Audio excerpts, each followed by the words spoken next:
മിക്കവാറും പാരൻസിനുള്ളൊരു കൺസേൺ ആണ്. 9 മാസമൊക്കെ ആയപ്പോഴത്തേക്ക് കുഞ്ഞിൻ്റെ വെയിറ്റ് പിന്നെ കൂടുന്നില്ല.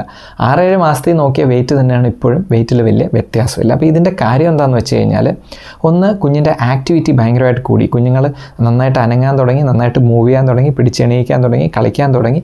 അപ്പോൾ കുഞ്ഞുങ്ങൾക്ക് കൂടുതൽ എനർജി, കൂടുതൽ ഫുഡിൻ്റെ ആവശ്യമുണ്ട്. പല അമ്മമാരും വർക്ക് ചെയ്ത് തുടങ്ങിയിട്ടുണ്ടായിരിക്കും.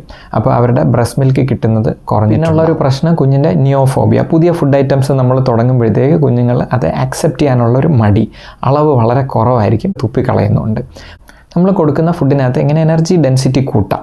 അപ്പോൾ നമുക്ക് ഒരു സ്പൂണ് എണ്ണ ഒഴിക്കാം, അല്ലെങ്കിൽ നെയ്യ് ഒഴിക്കാം.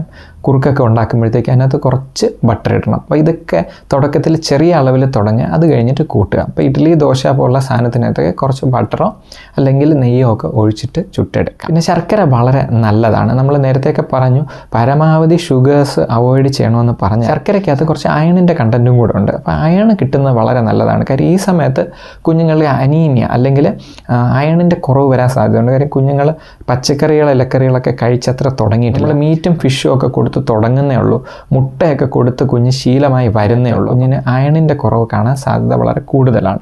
അപ്പോൾ കുറച്ച് ശർക്കരയൊക്കെ കിട്ടിക്കഴിഞ്ഞാൽ കുറച്ച് എക്സ്ട്രാ അയൺ കിട്ടും. ഈ സമയത്ത് ബ്രസ്റ്റ് ഫീഡ് ചെയ്യുന്ന അമ്മമാരും കുറച്ച് അവരുടെ ഡയറ്റിൽ ശ്രദ്ധിക്കണം. നന്നായിട്ട് പച്ചക്കറികൾ, ഇലക്കറികൾ കഴിക്കണം. അതിൻ്റെ കൂടെ അയണും കാൽഷ്യം ഗുളികയും കൂടെ ഈ ഫീഡിങ്ങിൻ്റെ സമയത്തും കൂടെ നമ്മൾ കണ്ടിന്യൂ ചെയ്യുന്നത് നല്ലതാണ്.